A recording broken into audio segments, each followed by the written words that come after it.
Kalau kita ngomongin seni, apa sih yang biasanya kebayang? Mungkin lukisan mahal di museum ya, yang digantung, nggak boleh disentuh. Tapi gimana kalau saya bilang, ada seni yang justru dibuat untuk dipakai, disentuh, dan jadi bagian dari keseharian kita? Nah, itulah dunia kriya terapan yang akan kita jelajahi.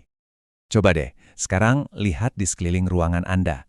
Mungkin ada keranjang rotan di pojok, mangkuk keramik di meja, atau bahkan kain batik yang tersampir. Benda-benda itu bukan cuma barang biasa. Itu adalah seni yang hidup, seni yang punya fungsi. Oke, ini dia rute perjalanan kita hari ini. Kita bakal mulai dari apa itu kriya terapan, lalu kita lihat wujudnya ada apa aja, kita telusuri jejak sejarahnya, dan terakhir kita cari tahu kenapa ini semua masih sangat relevan sampai sekarang. Oke, mari kita mulai dari yang paling mendasar. Apa sih yang sebenarnya membedakan sebuah kursi ukir dengan patung di galeri? Jawabannya sederhana, tapi juga mendalam. Tujuannya. Nah, ini dia intinya, karya terapan. Kata kriya itu sendiri datang dari bahasa Sanskerta, yang artinya pekerjaan atau kerja. Jadi bisa dibilang, ini adalah seni yang bekerja. Dia harus cantik dipandang, tapi juga harus bisa berfungsi. Harus ada gunanya dalam hidup kita. Keseimbangan sempurna antara indah dan guna. Jadi, ada beberapa ciri khas yang nggak bisa ditawar. Pertama, harus ada sentuhan tangan manusia di dalamnya. Makanya, setiap karya itu unik. Kedua, ini yang paling penting, fungsi dan keindahan itu harus kawin, nggak bisa berat sebelah. Ketiga, bahannya bisa apa aja, dari yang alami kayak kayu sampai buatan. Dan yang terakhir, setiap benda kriya itu sebetulnya adalah sebuah kapsul budaya, membawa cerita dan nilai dari tempat ia berasal. Nah, ini bagian yang paling seru. Sekarang, kita akan jalan-jalan virtual melihat betapa kaya dan beragamnya dunia kriya terapan. Kita akan lihat bagaimana material-material sederhana diubah jadi benda-benda yang luar biasa oleh tangan-tangan terampil. Kita awali dari kayu. Coba bayangkan, dari sebatang kayu gelondongan, bisa lahir sebuah ukiran super detail seperti ini. Entah itu jadi meja, kursi, atau hiasan dinding, kriya kayu selalu nunjukin gimana kesabaran dan keahlian tingkat tinggi bisa mengubah alam jadi mahakarya. Lanjut, kita ke logam. Kerennya kriya logam itu, dia bisa tampil sangat anggun dan halus kayak perhiasan, tapi di sisi lain bisa juga gagah dan kokoh kayak gagang pintu atau ornamen pagar. Tekniknya pun macam-macam, ada yang dicor, ditempa pas panas-panasnya, atau dipatri. Ini bukti betapa fleksibelnya logam di tangan perajin yang tepat. Kalau yang ini, saya yakin kita semua pasti punya atau paling tidak pernah memakainya. Kriya tekstil itu adalah seni yang ditenun helai demi helai. Batik, songket, tenun, ini tuh bukan cuma kain biasa loh. Ini adalah cerita, doa, dan identitas budaya yang bisa kita pakai di badan kita.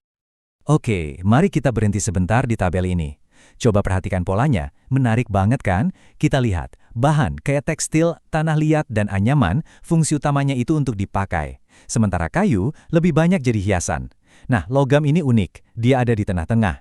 Bisa jadi perhiasan yang kita pakai, sekaligus jadi lampu hias yang kita pajang. Ini nunjukin kecerdasan perajin dalam memilih bahan yang paling pas untuk tujuan tertentu. Siapa sangka, dari tanah liat yang kita injak, bisa lahir kriya keramik yang indah. Proses pembakaran itulah yang jadi kuncinya, mengubah sesuatu yang rapuh jadi kuat dan awet. Dari piring makan kita sehari-hari sampai vas bunga mewah, semuanya berawal dari elemen bumi yang paling dasar. Karya anyaman ini adalah bukti nyata kecerdasan memanfaatkan apa yang ada di sekitar kita. Rotan, bambu, daun pandan, semua dijalin dengan pola-pola tradisional menjadi benda yang gak cuma cantik, tapi juga fungsional, kuat, dan ringan. Setiap jalinannya adalah representasi harmoni antara manusia dan alam. Dan tentunya daftarnya masih panjang. Masih ada kriya kulit yang paling kita kenal ya wayang kulit, lalu ada kriya batu yang mengubah batu kali yang keras menjadi relief atau patung yang hidup. Ini menunjukkan kalau kreativitas manusia itu nggak ada batasnya. Hampir semua material bisa diolah. Nah, benda-benda indah tadi itu nggak muncul dalam semalam. Mereka adalah puncak dari sebuah perjalanan sejarah yang panjang banget. Sekarang yuk kita mundur ke belakang untuk melihat gimana kriya di Indonesia berevolusi dari zaman ke zaman. Lini masa ini nunjukin evolusi yang luar biasa. Coba kita lihat. Awalnya, di zaman prasejarah, kriya itu murni soal bertahan hidup. Kapak batu, ujung tombak, fungsinya nomor satu. Lalu masuk era Hindu-Buddha, wah, kriya meledak jadi ekspresi spiritual. Kita lihat di candi-candi yang megah. Masuknya Islam membawa pergeseran lagi. Motifnya jadi lebih abstrak, ada kaligrafi, pola tumbuhan, dan geometri yang rumit. Dan hari ini, di zaman modern, Kita ada di titik di mana tradisi ribuan tahun itu bertemu dengan inovasi global. Sebuah perjalanan dari fungsi bertahan hidup ke keyakinan hingga sekarang menjadi ekspresi diri. Setelah melihat semua tadi, definisinya, ragamnya, sejarahnya, kita tiba di pertanyaan puncaknya. Emang kenapa? Kenapa semua ini masih penting di zaman serba digital, di mana semua bisa dibuat oleh mesin? Kutipan ini, menurut saya, menjawab semuanya. Kriya itu bukan seni yang sombong, yang menjaga jarak. Dia justru seni yang membumi, yang ada di piring makan kita, di baju yang kita pakai. Jadi, saat kita belajar atau bahkan sekedar mengapresiasi kriya, kita sebenarnya sedang ikut menjaga nyala api warisan budaya kita. Jadi, kenapa ini penting banget sekarang? Pertama, kriya itu menjaga kearifan lokal. Ini adalah sustainability yang sesungguhnya. Kedua, ini adalah tulang punggung ekonomi kreatif bagi jutaan orang. Ketiga, kriya membuktikan kalau tradisi itu bukan sesuatu yang kuno, tapi justru bisa jadi sumber inovasi yang nggak ada habisnya.